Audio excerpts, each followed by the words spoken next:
Усім прывітанне яшчэ раз, з вами по-ранейшаму Зміцер Лукашук, і мы працягваем абмяркоўваць падзеі ў Беларусі і за яе межамі.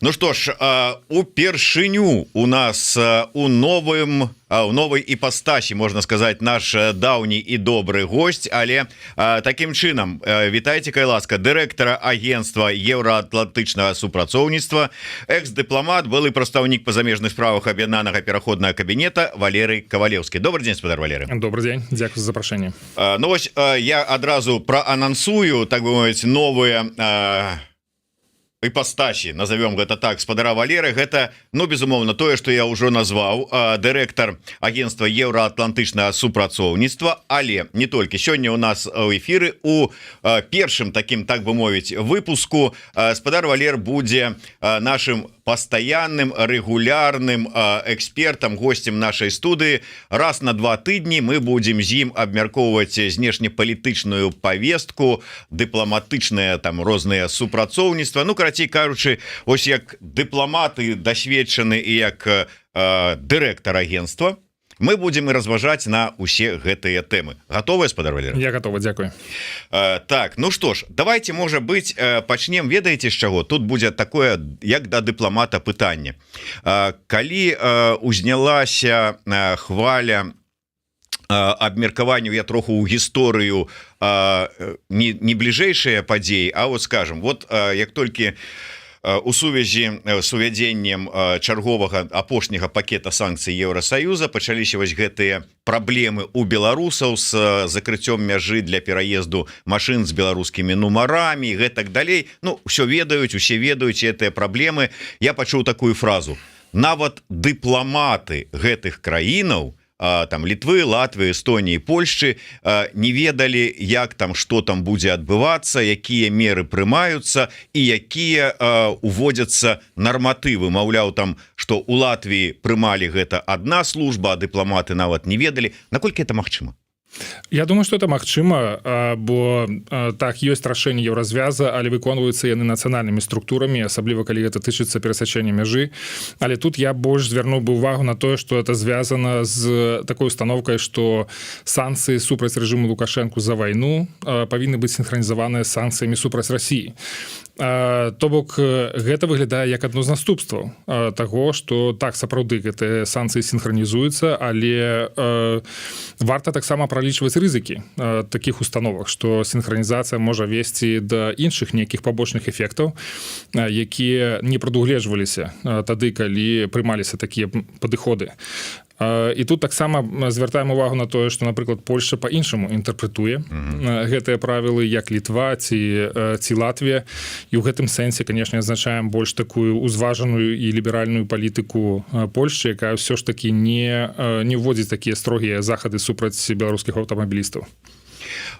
У гэтай вот сітуацыі, то есть кожная краіна можа па-свойму прачытаць тое, што напісана ў дакументах еўрапейскіх. Ну, атрымліваецца так, это яшчэ і інтэрпрэтацыя пагрозы. У кожнай краіне гэта могуць успрымаць па-свойму. Ну, мы разумеем, што Польшча адна з найбуйнейшых краін еўрапейскага звяза, і яна можа ставіцца да пагроз, скажам так, больш узважана, чым Літва і Латвія, якія меншыя краіны, і яны могуць разглядаць такія пагрозы, як міграцыйны крызіс, напрыклад, ці некія ваенныя актыўнасці на тэрыторыі Беларусі, гледзячы на гэта як на куды большую пагрозу для іх.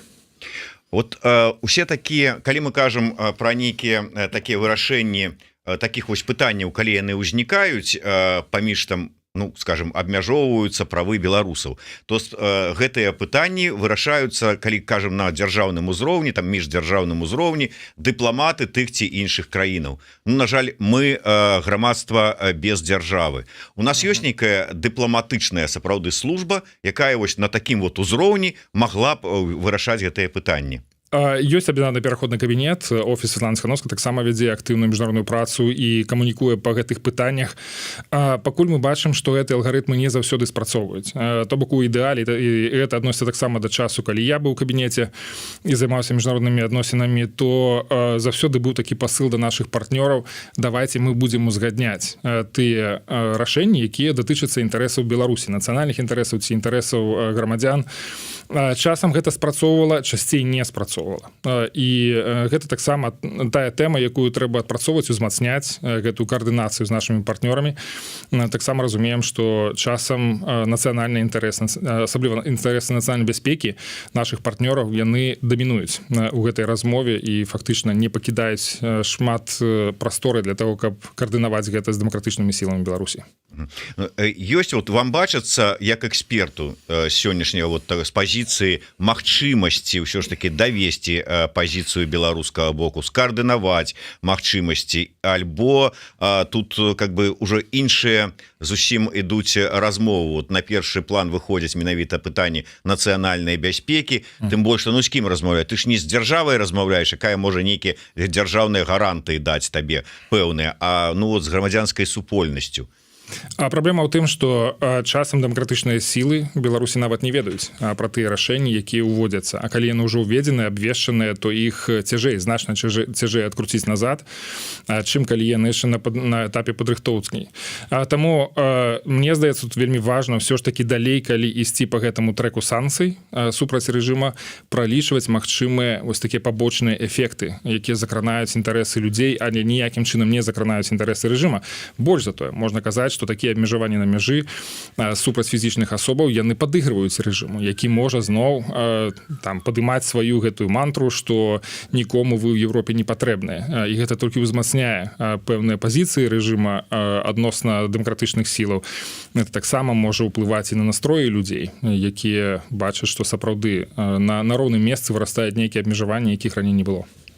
Ну, я так разумею, что уся гэтая, ну, как бы непоразумение и все это, ну, то есть проблемы белорусов з'явіліся з-за того, что адбылася вось гэта синхронизация санкций. На этой синхронизации, наколькі я памятаю, настойвалі і ў пэўным сэнсе і цяпер працягваюць настойваць дэмакратычныя сілы, і офіс, і кабінет, і Латушка асабіста як прадстаўнік і кабінета ІНАУ. Ось не пролічылі, ці вот як вы ацэньваеце вот эту ситуацию? Я могу сказаць, што зараз гэтая патрэба стаіць гэтак жа сама востра, як і раней. Трэба пралічваць гэтыя рызыкі.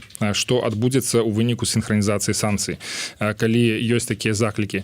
А раней такім самым пабочным эфектам было тое, што еўрапейскія краіны сталі задумвацца пра тое, ці не зняць санкцыі з беларускай калія. Таму што Расія не абмежавана гэтым. І калі ўжо казаць пра синхронізацыю, яна можа ісці і ў іншы бок, што могуць здымацца пэўныя абмежаванні.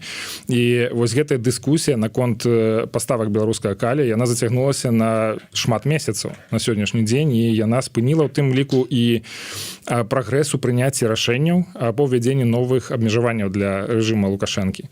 Таму ўсё ж такі і зараз не позна пралічыць тыя рызыкі, якія вынікаюць з тэмы синхронізацыі санкцый супраць рэжыма Лукашэнкі і Расіі. Ну, это калі мы говорим про наступныя, ну, новыя пакеты, якія будуць там, скажем, уводзіцца, то про іх кажам. Але гэтую памылку з абмежаваннямі для беларускіх грамадзян, якія падарожнічаюць на аўтамабілях, я абавязкова трэба выпраўляць, шукаць тыя інтэрпрэтацыі ў еўрапейскіх рашэннях, каб яны не закраналі інтарэсы беларусаў і, ну, настойваць на тым, каб дзяржавы іх адмянялі. Ну, калі мы тут ужо закранули тое, што в прынцыпе была, можа быць, памылка, што з боку дэмсілаў, што не пралічылі вось наступства гэтых пэўных патрабаванняў наконт синхронізацыі, пытанне, ну, можа быць, у працяг ад гледача пад нікам Матахары. Па якіх пытаннях спадар Кавалеўскі не згодзін са штабам Ціханаўскай? Вельмі нам цікава, калі гэта не сакрэт. Ведаеце, я ў сваім паведамленні, калі выходзіў з кабінета паведаміў, скажем, пазначыў такую магістральную тэму. Гэта тое, што павінна быць больш увагі нададзена менавіта працы ў Беларусі і з беларусамі. Былі і іншыя тэмы, якія я спрабаваў памяняць. Тое, што таксама для мяне было важна все ж таки інтэгрыраваць нейкую сістэму, якая была б блізкая для мяне, як для прафесіянала ў міжнародных адносінах. Я прызвычаюся працаваць па нейкіх нормах, па нейкіх стандартах. Не все з гэтага атрымалася, і гэта таксама адзін з тых момантаў, які, скажем так, не дазволіў мне працягваць працу. Уже ўсё ж таки вы былі прадстаўніком па замежных справах, то есть вот за мяжу, настойвалі на тым, што трэба змяняць пазіцыі падыходу да працы ўнутры Беларусі. Вот як вам, як дыпламату, бачыцца змены, што можна зрабіць унутры Беларусі? Ну, найперш я скажу, што гэтыя дзве такія вялікія сферы, яны ўзаемазвязаныя. Эфектыўнасць нашай працы за мяжой, яна грунтуецца на тым, як актыўна і як паспяхова мы працуем, як мы прысутнічаем у Беларусі. Таму іх нельга аддзяляць гэтыя тэмы. Можна быць вельмі паспяховым на замежных рынках, так бы мовіць, але пры гэтым не паказваць добрых вынікаў у самой краіне, і у рэшце рэшт з цягам часу гэта будзе занадта заўважна. Я б сказаў, што зараз праяўляюцца пэўныя такія праявы, што гэтай актыўнасці ў сярэдзіне Беларусі, гэта ўплыву становіцца значна менш, і гэта адпаведна будзе ўплываць таксама на ўспрыняцце міжнароднай супольнасцю таго, што робяць дэмакратычныя сілы. Калі казаць пра тое, што можна было б сёння рабіць, тэма шырокая, яна вельмі складаная, але тут пытанне не толькі ў тым, што мы можам ці не можам сёння зрабіць, а колькі мы увагі гэтаму надаём пытанню. Ці мы сапраўды вывучаем магчымасці, ці мы сапраўды ствараем гэтыя магчымасці, бо так глянуўшы ў бок Беларусі, можна сказаць, там нічога сёння немагчыма рабіць, таму мы там нічого і не будзем траціць на гэта час, пайшлі на захад, будзем працаваць з нашымі заходнімі партнёрамі. Але сітуацыя і, в прынцыпе, як бы дарога да нашай перамогі ў Беларусі можа быць пракладзена толькі самімі беларусамі, зроблена рукамі беларусаў. Таму прыярытэтна увага павінна быць нададзеная таму, што робіцца ў Беларусі. Тое, што робіцца на міжнароднай арэне, гэта толькі ў падтрымку. То бок яна ніколі не можа быць нумарам адзін сярод нашых прыярытэтаў.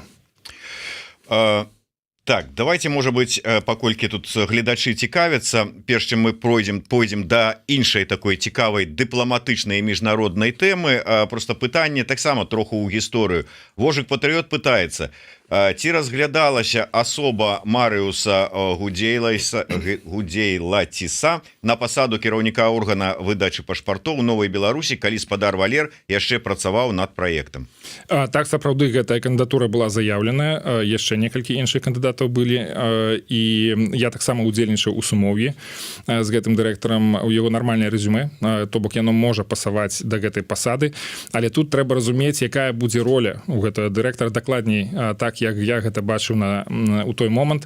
Гэта все ж такі чалавек, які збольшага кіруе самой арганізацыі, які адмініструе пэўныя працэсы, які адказвае за развіццё працэсаў, выпісванне пратаколаў. Але галоўныя функцыі ў тэхнічным органе, такім як орган выдачы пашпартоў, все ж такі павінна прыналежыць тэхнічнаму спецыялісту. І, канешне, менавіта гэтая кандыдатура, яна не дацягвае да таго ўзроўню. Таму быў яшчэ адзін кандыдат, які павінен быў выконваць ролю галоўнага тэхнічнага дырэктара ў гэтай арганізацыі. Быў прапанаваны чалавек з заходняй Еўропы, з выдатным досведам працы ў гэтай індустрыі, з выдатнымі сувязямі. Доўгі час разглядалася гэтая кандыдатура. Па нейкіх прычынах яна фактычна была пастаўлена на паўзу. І на сённяшні дзень, наколькі мне вядома, яна не разглядаецца для таго, каб удзельнічаць у гэтай дзейнасці. Мне заняло шмат часу, каб знайсці такого чалавека. Я вельмі спадзяюся, што ўсё ж такі дойдзе да таго, каб яго паслугі былі задзейнічаны, таму што тыя веды, тое разуменне гэтай індустрыі, якое ёсць у гэтага чалавека, яны абсолютна неабходныя для поспеху самого проекта. Ну, вот я хотел зараз как бы звярнуцца, прислухайтеся до слова гаспадара Валеры, а до кого звярнуцца? Вот хто павінен прыслухацца? Гэта ОСТ найперш, это аб'яднаны пераходны кабінет таксама, да тыя людзі, якія ўваходзяць у праектную групу, якія прымаюць рашэнні. Ну, а хто-то ж не можаш такого быць, што вот нейкая структура, у любой структуры ёсць канкрэтны чалавек, які вот за гэтым кірункам, за гэтае пытанне канкрэтна адказвае. У свой час гэта быў я, але разам з тым у мяне не хапала часам інфармацыі. Былі праблемы з тым, як прымаюцца рашэнні. Часам праектная група, якая працавала над пашпартным праектам, яна змянялася, я нават пра гэта не ведаў. Нейкія людзі заходзілі, нейкія людзі выходзілі, і часам было складана адсачыць, якія рашэнні прымаюцца па гэтым пытанні. На сённяшні дзень гэта лідары офіса Святланы Ціханаўскай, з якімі можна размаўляць на гэтую тэму. Ну і цяпер ужо новы дырэктар. Ён таксама тая асоба, якая павінна быць публічнай, якая можа адказваць на пытанні, да якой варта звяртацца з такімі запытамі. Так, Вожык патрыёт яшчэ раз одно пытанне. Мабыць, праблема з увагай да спраў у Беларусі менавіта праз тое, што сама Еўропа лічыць, што зараз у Беларусі нічога не зменіцца, таму гэта таксама трэба змяняць. Вось, дарэчы, ўсё ж такі стаўленне бачання Еўропы на Беларусь, ну захаду нават не будем браць конкретно Европу, у тым ліку там ЗША, Канады, вот якое на сёння, тому что шмат мы чуем там, что ўжо махнули рукой, отдали России, не отдали России, не махнули рукой. Вам як бачыцца? Сапраўды ёсць супярэчнасць. З аднаго боку вельмі многія краіны заявілі пра тое, што яны падтрымліваюць і маюць такія абавязацельствы перад дэмакратычнай, вольнай, незалежнай Беларусю, але на практыцы гэта не заўсёды вытрымліваецца. І што мы бачым, што многія краіны, якія назіраюць за тым, што адбываецца у Беларусі, яны прыходзяць да высновы, што Беларусь ужо напалову ў Расіі, што Лукашенко сатэліт Крамля, і таму казаць сёння пра падтрымку незалежнай Беларусі неяк не выпадае. І я лічу, што гэта неадпаведнасці трэба выпраўляць. Это тое, над чым я працаваў у кабінеце, на тое, над чым я буду і зараз працаваць, каб все ж такі ліквідаваць гэты прабел паміж палітыкай, якая заяўляе пра падтрымку незалежнай Беларусі, і рэальнасцю, дзе заходнія краіны фактычна не заўважаюць таго, што Расія паступова паглынае нашу краіну. Трэба абавязкова ліквідаваць гэты прабел, напаўняць палітыку і стаўленне да незалежнай Беларусі менавіта практычнымі захадамі. Гэта тое, што на сённяшні дзень яшчэ гэта няма. Нават калі казаць, скажам, пра нейкую рэакцыю на тое, што робіць Расія ў Беларусі, размяшчэнне ядзернай зброі, інструменталізацыя Беларусі ў міграцыйным крызісе, у агрэсіі супраць Украіны. Гэта ўсе тэмы, якія заўважаюцца, але ніякай рэакцыі не паступае. І гэта вельмі кепска для таго, для пытання, каму прыналежыць суверэнітэт Беларусі, Лукашэнку, які нелегітымны, незаконны, ці ўсё ж такі беларускаму народу, які не даваў згоду на вайну, не даваў згоду на такую інтэграцыю глыбокую з Расіі, не даваў згоду на размяшчэнне ядзернай зброі, і тым больш не хацеў бы рабіць такую шкоду нашым еўрапейскім суседзям, якую мы бачым зараз робіць Лукашенко. Удакладненне по вашым сёння по бачанню, як вы сёння будете займацца працай у агентстве. Я правильно разумею, піша Максим, что зараз гаспадар Кавалеўскі будзе выказваць заходнім партнёрам альтэрнатыўнае меркаванне. Ну, правда, не удакладняе альтэрнатыўнае якому, ну, відаць, все ж таки маецца на ўвазе іншым структурам, з якіх вы сышлі там. Ці вот як? Ці вы будете дапамагаць прасоўваць меркаванне вот АПК і ОСТ? Ці вот як?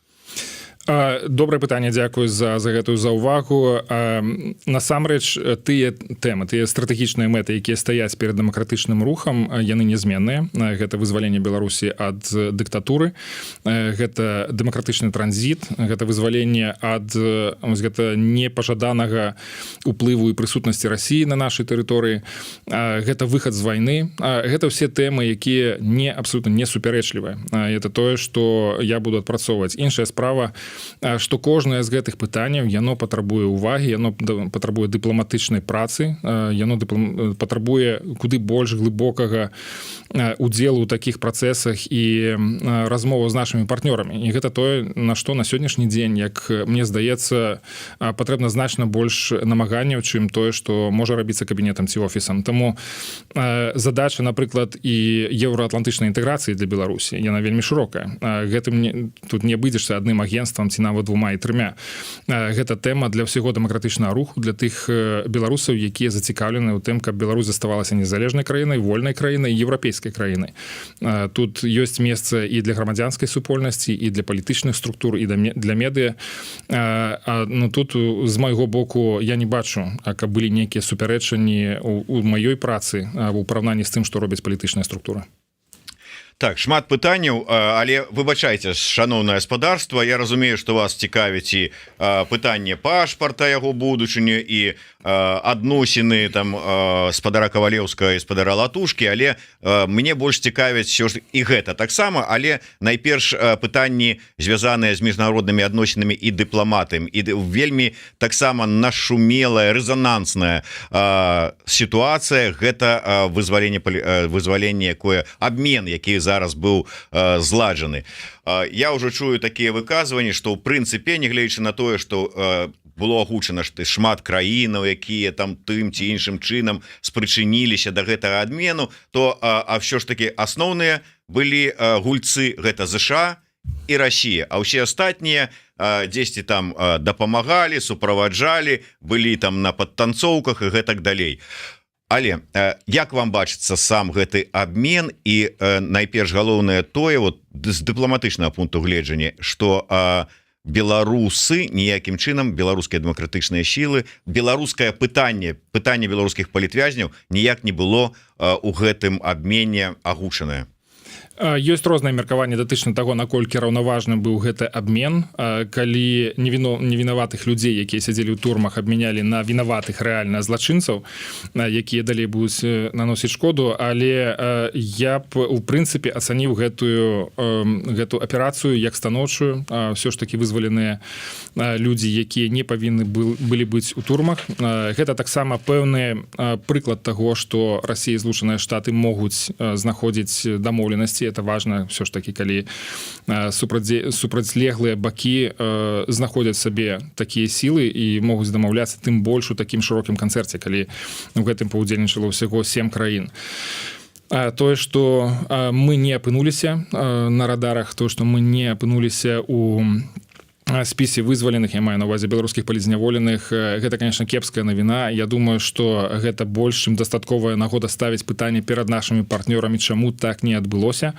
Я б тут устрымаўся ад любой крытыкі на адрас Святланы Ціхановскай, ці яе намаганняў на міжнароднай арэне, таму што я ведаю дакладна, што на ўсіх сустрэчах пытанне вызвалення палізняволеных падымалася.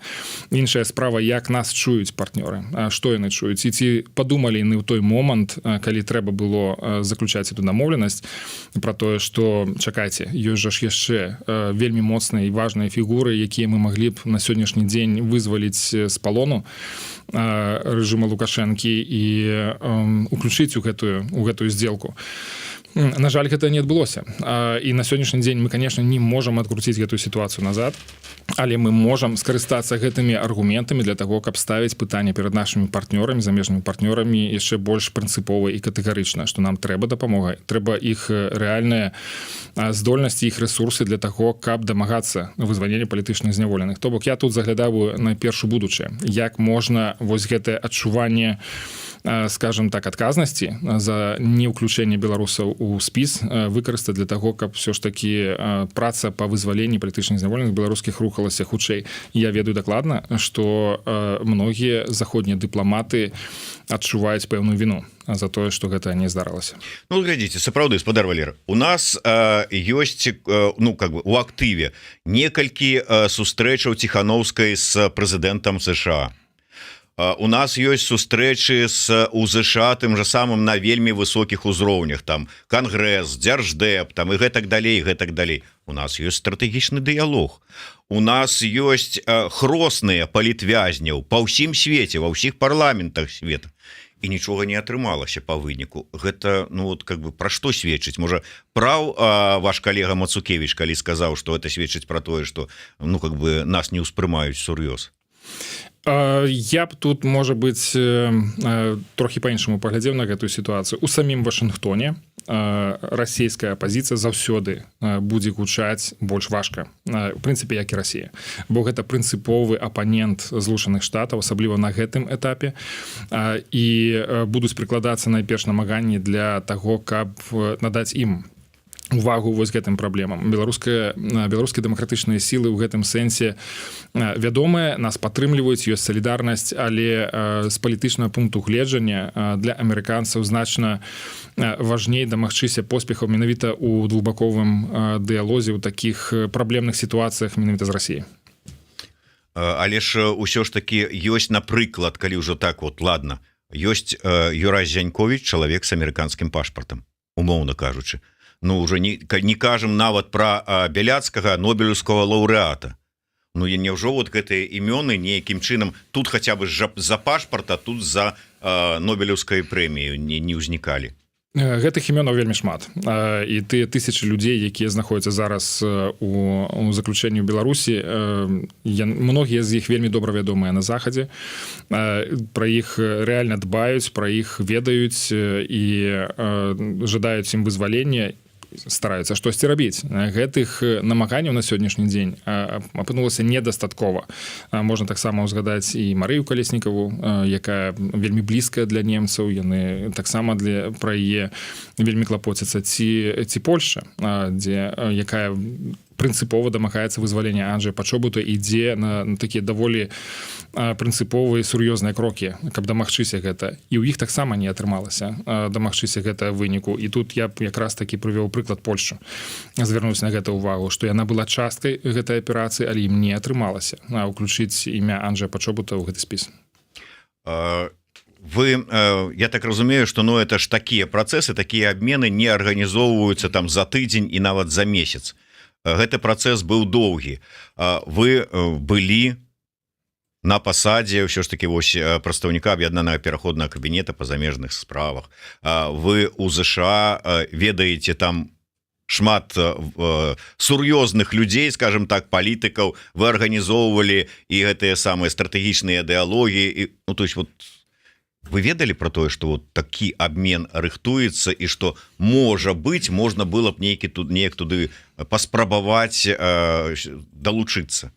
Не, такой інфармацыі у нас не было, і ў мяне не было, і наколькі мне вядома, у Вольгі Гарбуновай, прадстаўніцы па сацыяльных пытаннях у аб'яднаным пераходзе кабінеце, якая займаецца штодзень праблемай палітычных зняволеных і якія знайсці шляхі для іх вызвалення, і зрабіла вельмі шмат на гэтым шляху. Таксама не было такой інфармацыі пра тое, што штосьці падобнае рыхтуецца, вядуцца нейкія перамовы. І гэта не выпадкова. Сама аперацыя, яна суперадчувальная. Конечно, ее вельмі лёгка можна было б сарваць, калі б нейкая інфармацыя выйшла ў паблік, таму пра гэта ведалі адзінкі ў кожнай з тых дзяржаў, якія займаліся гэтай праблемай. Я б тут таксама не крыўдзіўся на нашых заходніх партнёраў тым, што да нас эта інфармацыя не дайшла своечасова. Але тое, што яны маглі падумаць пра уключэнне беларусаў у спіс, я думаю, што гэта заслуговыя крытыкі. Я так ведаю, і вы са мной падзяліліся самі гэтай спасылачкай, што Нью-Йорк Таймс адрэагавала на ўсю гэтую сітуацыю, зрабіла свой аналіз. Якія высновы? Все ж таки лепш можете прачытаць пасылы, якія закладзеныя у такого кшталту артыкулах там ці выказваннях. Вам не падаецца, што нам как бы яшчэ больш сказалі, што типа там, що вы там особо выступаеце, как бы там прыцішыце? Ці не? Гэта быў добры артыкул, які шмат чым абапіраецца менавіта на меркаванні беларусаў, там вельмі шмат цытат, я яго чытаў у арыгінале, і тут гэта тэма, але таксама я б тут звярнуў увагу на тое, што сама гэта сітуацыя была абыграна такім незвычайным шляхам, калі офіс Святланы Ціхановскай звярнуўся да замежных дыпламатаў з лістом пасля гэтага абмену, дзе сказаў, што так, у нас няма да вас значных прэтэнзій, вы робіце вельмі шмат для гэта, але зараз варта падумаць пра тое, якім чынам мы маглі б штосьці зрабіць для палітычных зняволеных. І вось ёсць гуманітарны фонд у падтрымку, калі ласка, у вас ёсць магчымасць укласці туды сродкі для людзей, якія выйшлі ці рэпрэсаваныя. Мне здаецца, што неправільна змешваць абсолютно розныя праблемы. Вызвалення палітычных зняволеных і напаўненне гуманітарнага фонда па падтрымцы былых палізняволеных. Мне здаецца, гэтыя рэчы трэба абсолютно аддзяляць. Гэта не трэба спрабаваць гэта манетызаваць нейкім чынам. І думаю, што вось это адна з самых галоўных тэм. Чаму з'явіўся такі ліст, чаму ён быў дасланы тады, калі трэба думаць пра вызваленне людзей, а не толькі пра збор сродкаў. Валер, ўсё ж таки вы не адзіны дасведчаны чалавек у таких вось міжнародных дыпламатычных справах, як правільна сфармуляваць і падаць у атачэнні Ціхановскай. Ёсць той же самы і Франак, які ўсё ж таки больш-менш нешта ведае про тое, як там усё працуе. Ёсць і ваш калега, які зараз вас замяніў на пасадзе, таксама дыпламат. Добровольскі таксама как бы не выскочыў толькі што невядома адкуль, даўно чалавек у палітыцы. Як можна было дапусціць такое вось незразумелую сітуацыю. Я не ведаю, чье аўтарства гэта пісьма, чья гэта была ідэя, ну але тым не менш мне здаецца, што трэба звярнуць увагу на такія рэчы, што просто неэтычна змешваць такія абсолютно розныя праблемы і такія захады ў адным месцы. Таксама можа быць, як это вам бачыцца, я чуў такое, што атрымаўся гэты абмен у тым ліку з-за таго, што з таго боку і з боку, там скажем, расійскіх дэмакратычных сілаў было такое, ну вот давайте вось хоць гэтых выцягнем. А у беларускіх дэмакратычных сілаў пазіцыя мы павінны выцягнуць усіх. Ну, утрыруючы, можна сказаць, альбо ўсе, альбо нікога. І вот з-за гэтага разуменне того, што усіх выцягнуць не атрымаецца, не разглядаецца і магчымасць частковага вызвалення. Не пагажуся, абсолютно не пагажуся тут. Тут я трошки зайду уже на тэрыторыю Вольгі Гарбуновай. Ведаю, што яна шмат зрабіла менавіта на гэтым напрамку і быў складзены разам з праваабаронцамі беларускімі гуманітарны спіс, про які шмат казалася насамрэч у медыа, у тым ліку, у які ўвайшло там больш за 200 чалавек. Але ёсць яшчэ і такі, умоўна кажучы, супергуманітарны спіс, то бок людзі, якія патрабуюць вызвалення неадкладна, як мага хутчэй, пра сур'ёзную небяспеку іх жыццю і здароўю. Ён трохі больш за 30 чалавек, здаецца так, калі не памыляюся ў гэтых лічбах.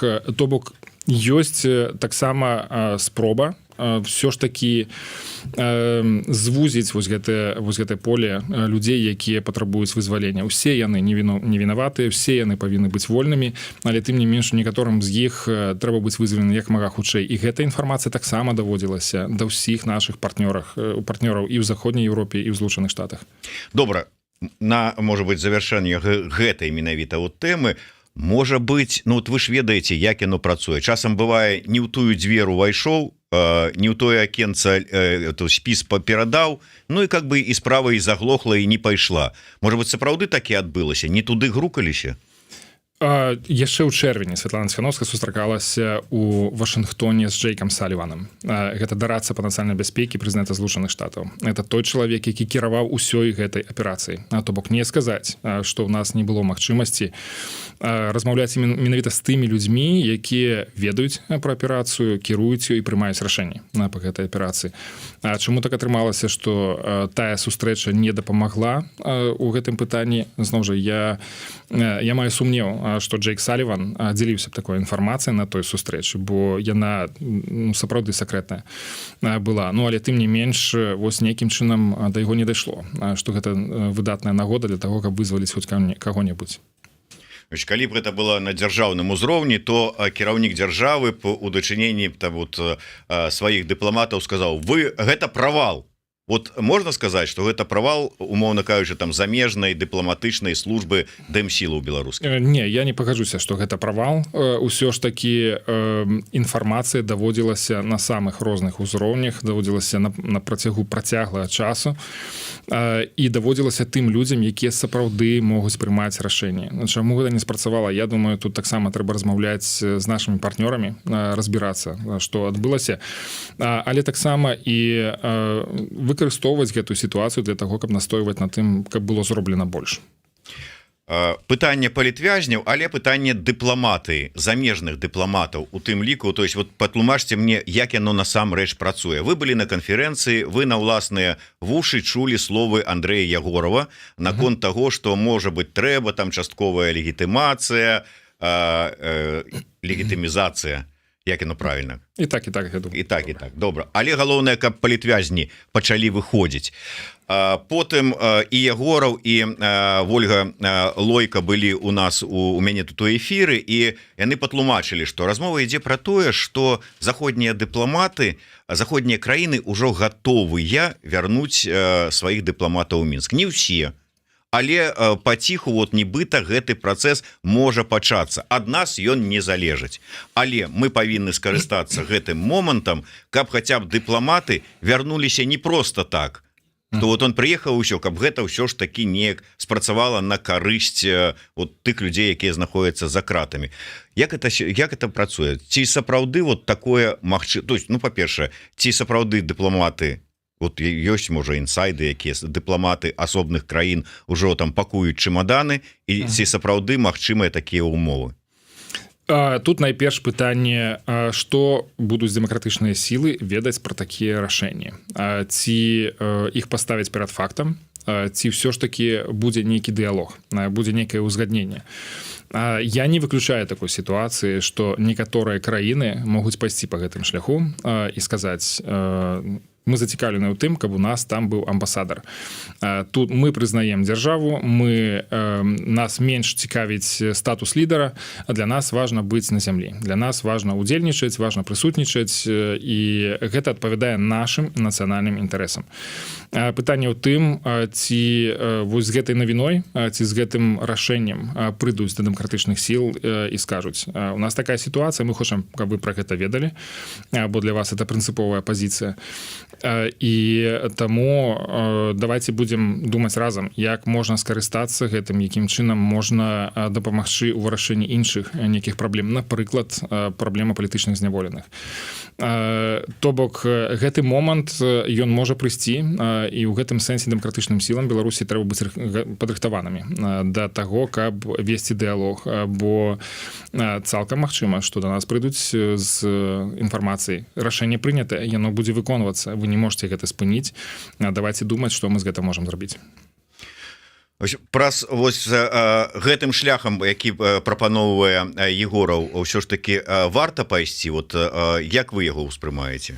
Ну, найперш, я не згодзін, магчыма, з некаторымі пасыламі ад Андрэя Ягорова, але з чым я адназначна згодзін, да тое, што трэба зрабіць такую праверку рэальнасці, што адбываецца, каб нам не адрывацца ад тых працэсаў, якія адбываюцца ў Беларусі, ацаніць той інструментарый, тыя хады, якія робяць, тыя стратэгіі, якія на сённяшні дзень рэалізуюцца дэмакратычнымі сіламі, і паглядзець, наколькі яны могуць уплываць на сітуацыю станоўча. То бок, все ж таки набліжаць дэмакратычныя перамены ў Беларусі.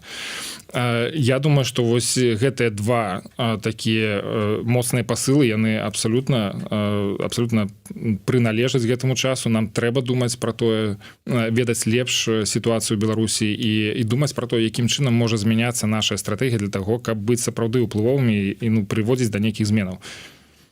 Я хочу звярнуцца да ўсіх наших слухачоў і гледачоў. Па-першае, тут у апісанні і потым у каментарах былі спасылачкі на сацыяльныя сеткі агентства еўраатлантычнага супрацоўніцтва. Дарэчы, я гляжу, як ідзе дыскусія у нас у каментатарскай, і бачу, што агентства еўраатлантычнага супрацоўніцтва вельмі актыўнае, само тут адказвае на пытанні, ці там, скажем, нейкія дае каментары. Таким чынам мы бачым, што даступныя людзі, годная камунікацыя, і ўсё нармальна. З кім працуеце? Гэта Антон Пеньковскі, які з'яўляецца дарадцам па знешняй палітыцы, і з Кірылам Данько, які з'яўляецца дырэктарам па камунікацыях. Я яшчэ адзін момант хацеў бы таксама з такого міжнароднага пункту гледжання.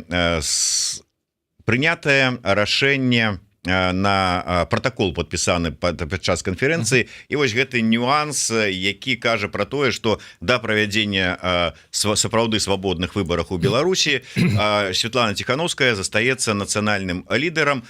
Ну і гэта кажа, мне тлумачылі, што мэта такога вось рашэння гэта каб давесці заходнім партнёрам, што вот ўсё адно лідар Тихановская, што не трэба арыентавацца на 25 год, мы тут гуртуемся вакол яе і гэтак далей.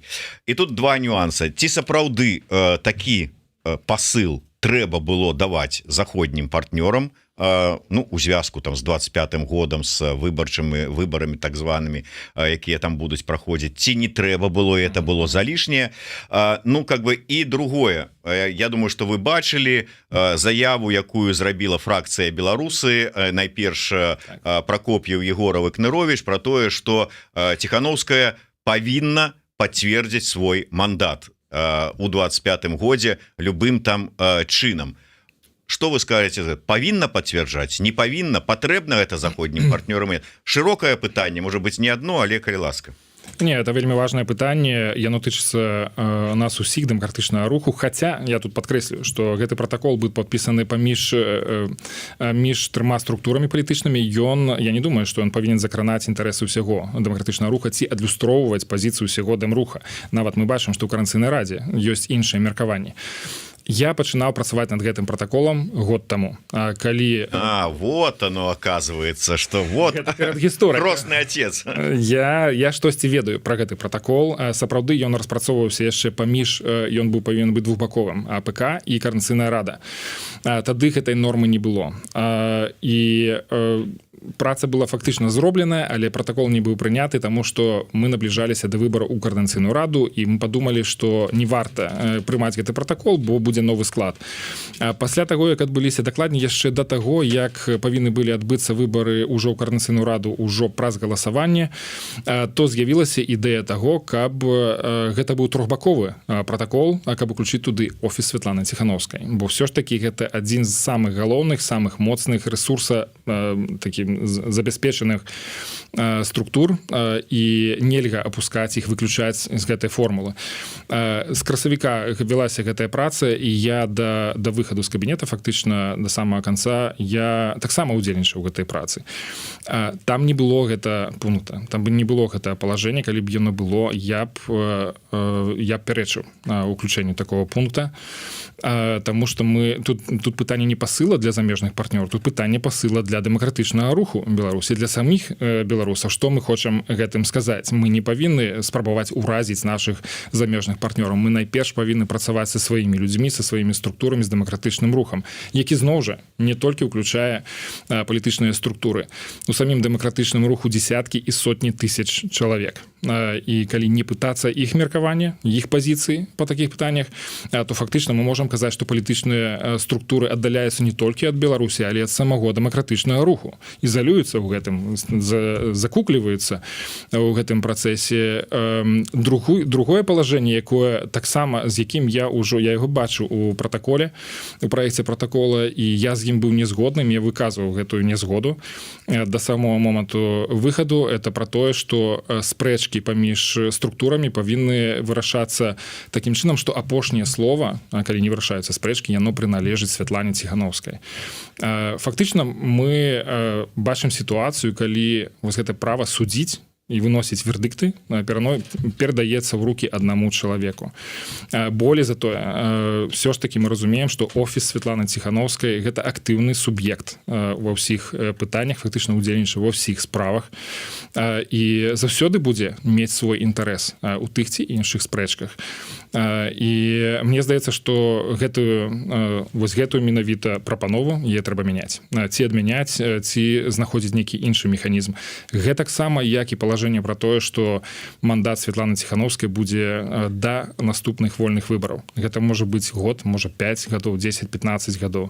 Гэтая норма не вытрымлівае крытыкі, яе трэба абавязкова пераглядзець. Я нават не ведаю, як яна разглядалася ў Координацыйнай радзе. Не было ніякіх паведамленняў пра дэбаты, не было ніякіх паведамленняў пра вынікі галасавання, хто якія пазіцыі займаў. Таму я выступаў за тое, каб гэтыя два палажэнні іх пераглядзець. Ну, вы маеце на ўвазе перафармуляваць, ці сапраўды, вот калі казаць пра вот гэтую, як некаторыя кажуць, бестэрміновае лідарства, сапраўды яго, як кажуць, вот фракцыя беларусы нейкім чынам пацвердзіць мандат гэты? Гэта пытанне для абмеркавання ў палітычных структурах. В прынцыпе, гэты пратакол, вось гэты пункт пра мандат Святланы Ціхановскай, ён там не павінен быць. Гэта куды больш высокага ўзроўню норма, якая там проста не прыналежыць гэтаму дакументу. Гэта дакумент пра ўзаемадзеянне, як узаемадзейнічаюць паміж сабой палітычныя структуры. Тэма таго, як павінен выглядаць мандат Святланы Ціхановскай, які ў яго тэрмін, як яго можна перапацвердзіць і працягнуць, гэта ўжо асобная дыскусія, і не трэба хаваць вось такія палажэнні ў такіх дакументах. А вам бачыцца, як можна это пацвердзіць? Ну, я думаю, что гэта заслуговыя дыскусіі, ёсць розныя формы, ёсць больш радыкальныя такія формы. Там былі ідэі, напрыклад, правядзення выбараў сваіх менавіта за мяжой, каб мабілізаваць беларусаў, каб яны прагаласавалі. Гэта можа быць рэферэндум, калі людзі могуць выказвацца ўжо не выбіраючы там з нейкіх кандыдатаў, а просто казаць: вы верыце, давяраеце Святлане Ціхановскай працягнуць гэтую працу. Ці гэта можа быць Координацыйная рада, якая на сённяшні дзень мае пэўную легітымнасць пасля таго, як беларусы ўдзельнічалі ў выбарах, абіралі сваіх дэлегатаў, яны таксама могуць займаць нейкую пазіцыю, абмяркоўваць, рашаць. Гэта можа быць паэтапна нейкім чынам выбудавана, но але тым не менш я не лічу, што это правільна, калі падобныя рашэнні прымаюцца досыць вузкай групай людзей, без публічнага абмеркавання, без выслухоўвання аргументаў з розных бакоў. Так, ну что, я так думаю, что будем потиху завершать. Мне яшчэ одно пытанне, таксама міжнароднае, так можа быць. Шмат размоваў пра магчымыя перамовы, мірныя перамовы паміж Украінай і Расіяй, ну, безумоўна, там з рознымі пасярэднікамі. Не сакрэт, што Лукашенко хацеў бы таксама далучыцца да гэтага працэсу. Вам, як дыпламату, бачыцца такая магчымасць? Мне она здаецца вельмі сумнівнай, таму што Лукашенко згубіў суб'ектнасць, ён зноў жа разглядаецца як марыянетка Крамля. І тут я скажу про тую працу, якую я таксама рабіў, пакуль быў у кабінеце, асабліва ў апошнія месяцы гэтага года, калі рыхтаваўся саміт за мір ва Ўкраіне, што праводзіўся ў Швейцарыі, тады было шмат кантактаў і са швейцарскім бокам, і з іншымі дзяржавамі. Быў распрацаваны спіс, такі умоўны спіс тых інтарэсаў, якія закранаюць нашу краіну, якія трэба было б там разглядаць. Было нават некалькі распрацаваў я такіх этапаў ці формаў удзелу у гэтым саміце, які пачынаўся з таго, што это магла быць Святлана Ціхановская, запрошаны госці ад Беларусі. Сыходзячы з таго, што беларускае пытанне абавязкова павінна разглядацца на гэтай канферэнцыі, у гэтым мірным працэсе, яно не можа разглядацца без беларусаў. Хто гэта можа рабіць? Это, конечно, не можа рабіць Лукашенко, бо ён другі голас Пуціна. Значыць, гэта павінны быць дэмакратычныя сілы. Дык вось, гэта магла быць сама Святлана Ціхановская, ці гэта магло быць запрашэнне для беларускай дэлегацыі, уключанай у адну з дэлегацый, ну, ці самы такі просты ўзровень, гэта давядзенне нашай пазіцыі да замежных партнёраў, каб яны улічвалі нашы інтарэсы і працавалі з імі, тады, калі гэта неабходна, пры гэтым кансультуючыся з намі. То бок, такая праца была праведзена, і я у сваёй новай справе гэтай я буду таксама настойваць і прасоўваць менавіта такія падыходы, што беларускае пытанне павінна быць часткай мірнага працэсу па Ўкраіне, і менавіта беларусы, не лукашэнкаўцы, а з дэмакратычнага боку павінны ўдзельнічаць у гэтым. Наколькі ўсё ж таки магчыма так вот сябе паставіць, так давесці, каб было не толькі запрашэнне, не толькі удзел, не толькі прысутнасць, выбачайце, у якасці там нейкага вясельнага генерала, але каб сапраўды выказаная пазіцыя, бачанне, аргументацыя былі не толькі пачутыя, але і улічаныя. Беларускага боку я маю на ўвазе. Для гэтага трэба прысутнічаць у Беларусі. Трэба дзейнічаць у Беларусі, працаваць у Беларусі, каб нас беларусы чулі, каб мы маглі ўплываць на гэтыя працэсы, на то, як беларусы бачаць нашу будучыню. То бок, ні ў якім разе нельга ізалявацца, адсякаць гэтыя кантакты з Беларусю, з беларусамі там. Нельга падзяляць нас саміх на гэтыя часткі па-за межамі і ў Беларусі. І калі нашыя замежныя партнёры будуць бачыць вось гэтую прысутнасць і актыўныя дзеянні, гэта будзе падвышаць нашу ўласную суб'ектнасць. То бок, мы можам колькі заўгодна казаць пра тое, што Лукашенко не суб'ектны, але нельга забываць і пра тое, што нашу суб'ектнасць таксама трэба распрацоўваць і трэба яе падвышаць. Таму менавіта там знаходіцца наша легітымнасць у Беларусі, сярод беларусаў. Калі мы будзем на гэта абапірацца, калі мы будзем гэта развіваць, тады гэтая энергія будзе пераконваць нашых замежных партнёраў тым, што менавіта мы павінны быць за сталом перамоваў.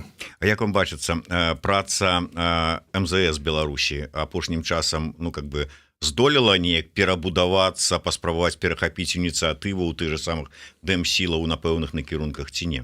Я думаю, да гэтага часу у іх не атрымалася гэта зрабіць, але вось эта установка на тое, каб умацаваць суб'ектнасць Лукашэнкі, паказаць, што ён штосьці вырашае, што ён самастойны, яна відавочная. Шмат што для гэтага робіцца новым міністрам Лукашэнкі па замежных справах, і я думаю, што мы яшчэ ўсяго не пабачылі. Будзе значна больш такіх дзеянняў. Ведаючы Максіма Ржанкова асабіста, ведаю, што чалавек, які вельмі энергічны, смелы і можа ўступаць такія досыць рызыковыя дзеянні. Але гэта тая самая сітуацыя, калі без рызыкі не абысціся і нам. І нам таксама трэба быць больш пераканаўчымі у тым, як мы дзейнічаем і ў Беларусі, і на замежнай арэне. Ну, якія вось могуць з нашага боку быць такія рызыкоўныя, но как бы так, з прэтэнзіяй на шампанскае потым дзеянні і з іх? Ну, я б тут, напрыклад, звярнуся зноў ж да тэмы пратакола. То бок сёння я бачу уключэнне гэтай нормы ў пратакол, дзе яна не прыналежыць, як такі выбар на больш бяспечны, які не выклікае ніякіх там занепакоенасці, ніякіх вострых вуглоў. Хаця насамрэч гэта ўплывае на то, як могуць беларусы ўспрымаць саму Святлану Ціхановскую. Чаму так атрымліваецца, што мы удзельнікі дэмакратычнага працэса і мы выбіраем шлях не размовы з беларусамі, не пацвярджэння мандата ці працягу мандата праз дэмакратычныя працэдуры, а выбіраем проста таго, што ціха ўключыць гэты пратакол і пасля ўжо ім кіравацца. Зноў жа, трэба пра гэта размаўляць. Трэба размаўляць са сваімі саюзнікамі, з палітычнымі структурамі, з грамадзянскай супольнасцю і знаходзіць такія крокі. Я не бачу, каб гэтая дыскусія насамрэч вялася. То бок тая энергія, якая дагэтуль прысутнічае ў дэмакратычным руху, яна не выкарыстоўваецца. Вы шмат увагі надзялялі адносінам з Украінай. Як лічыце, вот зараз атрымаецца как-то вот пахудшыць гэтае, палепшыць гэтыя працэсы? Ну, в адносінах з Украінай мы выйшлі на плато, і дзе мы, скажем так, захоўваем такі нейтралітэт, дружалюбны нейтралітэт адзін да аднаго, але я не бачу пакуль, якім чынам украінскі бок быў бы зацікаўлены ў тым, каб развіваць гэты дыялог, каб выводзіць его на новы ўзровень. Для гэтага трэба паказваць больш працы зноў жа унутры краіны. Трэба быць больш пераканаўчымі і паказваць, што насамрэч мы улічваем і рэаліі і адаптуем нашу стратэгію. Просто не магу, шмат вельмі каментароў пытанняў. Вожык патрыёт ізноўку піша: дыскусія гэта добра, але якія будуць наступствы для мандата, Ціхановскай маецца на ўвазе, калі яўка будзе як на выбарах УКР? Я не кажу про тое, што гэта павінны быць выбары. Гэта могуць розныя формы. Але паколькі Святлана Ціхановская абіралася мільёнамі людзей, то ўсё ж такі гэтыя самыя людзі заслугоўваюць таго, каб іх паслухалі, пачулі іх галасы, іх меркаванне пра то, якім чынам гэта можна аформіць вось гэты працяг мандата ці падтрымку перапацвярджэння мандата. Зноў жа, дыскусій проста не было. Гэтае рашэнне было прынята людзьмі ў трох структурах, зноў жа, досыць вузкім колам. Ну і на завяршэнне тыя пытанні, якія неаднаразова тут сустракаюцца. Гэта першае, ўсё ж такі адносіны з Паўлам Латушкам. Наколькі гэтыя адносіны ці іх адсутнасці, што там паўплывалі на ваш сыход? Не, абсолютно не паўплывалі. У нас з Павлом Латушкам такія былі непростыя адносіны, і у яго свая павестка, ён рухаецца па гэтай павестцы, і все ведаюць пра гэтую павестку. Мне была іншая. Мне цікава было займацца практычнымі справамі, якія нас падвялі бы да перамен у Беларусі. У яго свая стратэгія, у яго свая лінія. Часам у нас былі нейкія моманты, па якіх мы маглі зачапляць адзін аднаго. Але тым не менш, у аб'яднаным пераходным кабінеце я працаваў найперш са Святланай Ціхановскай. Гэта той чалавек, які мяне прызначыў у гэты кабінет, і той чалавек, з якім я спрабаваў вырашаць праблемныя моманты, да якога я прыходзіў са сваімі прапановамі. І калі гэтыя прапановы не прымаліся, ці, скажем так, перасталі прымацца, то мне трэба было прымаць сваё рашэнне. Ну і пытанне датычнае пашпарта. Все ж таки, зараз-то ўжо ўсё. Скінулі з сябе гэты цяжар, вы ўжо чалавек свабодны. ці бачыце вы сапраўды рэальнасць, што гэты пашпарт можа сапраўды не толькі быць надрукаваны, але і запрацаваць? Насамрэч я пашпартным праектам займаўся лічы ад пачатку 21 года, і ад моманту таго, як пачала нараджацца гэтая ідэя, калі людзі пачалі прыходзіць з гэтай тэмай, мне быў пэўны досвед менавіта ў гэтай індустрыі і пэўны досвед у міжнародных адносінах. Я казаў, што я досыць скептычна ставіўся на пачатку да гэтай ідэі, казаў, што это немагчыма, таму што это закранае пытанні міжнароднага прызнання гэтага дакумента. Ну, але тым не менш, праз кансультацыі і са спецыялістамі, і з дзяржаўнымі органамі, у тым ліку ў Еўрапейскай камісіі, мы прыйшлі да гэтага разумення, што ўсё ж такі у гэтага ёсць свой патэнцыял. Ёсць шлях да таго, каб прыйсці да прызнання гэтага пашпарта. І да сёння я не адкінуў гэтую тэму. Я працягваю кансультаваць офіс Святланы Ціхановскай і новага дырэктара. Таксама я перадаў все тыя веды, якія накапіў за гэты час. Я гатовы дзеліцца і кантактамі з прадстаўнікамі індустрыі, якія нам могуць дапамагчы. І, конечно, я не адмаўляюся ад таго, што з цягам часу можа дайсці да пытання міжнароднага прызнання самого дакумента ці органа выдачы. І я гатовы прымаць сам у гэтым актыўны удзел. Канешне, тут трэба таксама будзе глядзець, якім чынам будзе працаваць орган выдачы, якія рашэнні яны будуць прымаць. Я выклаў увесь алгарытм таго, што трэба рабіць крок за крокам, якія людзі патрэбны, якія спецыялісты, якія функцыі, кампетэнцыі на гэтым шляху. Для мяне гэта падыход, гэты алгарытм, ён выглядае досыць пераканаўчым. Ён абмяркоўваўся зноў ж са спецыялістамі індустрыі, якія займаюцца пытаннямі выдачы пашпартоў, персаналізацыі дакументаў, прызнання дакументаў. Паглядзім, як спрацуе сам орган выдачы. Я, прынамсі, гатовы дзяліцца сваімі ведамі, дзяліцца сваёй экспертызай, падтрымліваць гэты праект на ўсіх этапах, уключна з этапам міжнароднага прызнання. Але да гэтага трэба быць адпаведна гатовымі. Трэба быць сапраўды весці працу так, каб гэты орган выдачы быў аўтарытэтнай структурай, якая будзе сертыфікаваная міжнароднымі агенцыямі, якой будуць давяраць найперш беларусы, бо без даверу ніхто не будзе перадаваць свае асабістыя даныя ці плаціць там пашпартны гэты збор. Ну і, канешне, нашы замежныя партнёры таксама будуць вельмі пільна ўглядацца ў кожную літару ў тых дакументах, якія будуць перадавацца для прызнання. Дякую вялікі. Ну што ж, будем завершаць нашу размову. Гэта был першы выпуск наших, цяпер уже, спадзяюся, рэгулярных сустрэчаў с Валерыем Кавалеўскім у якасці эксперта па міжнародных адносінах, дыпламатычных стасунках і як это ўсё працуе. Ён будзе прыходзіць да нас у студыю раз на 2 тыдні. Можа быть, хочаце анонс якой-нибудь дзейнасці агентства зрабіць там, што чытайце, будзе там такое, ці ладзім такую сустрэчу. Вот что? Да, дзякую за прапанову. Насамрэч, добрая навіна то, што літаральна учора фундацыя была зарэгістраваная ўжо польскімі ўладамі. Прайшоў літаральна 1 тыдзень з моманту падачы дакументаў, і гэта робіцца даволі доўга часам, але тут спатрэбіўся толькі тыдзень. Зараз мы займаемся пытаннямі такімі арганізацыйнымі, якія нікому, конечно, не цікавыя, але тое, што важна будзе для нашай каманды, гэта выпрацоўваць партнёрскія адносіны з рознымі арганізацыямі. Ці гэта будуць эканамісты, ці гэта будуць бізнесы, ці гэта будуць аналітычныя структуры, ці медыйныя арганізацыі, з якімі можна будзе працаваць там па пытаннях камунікацыі, напрыклад.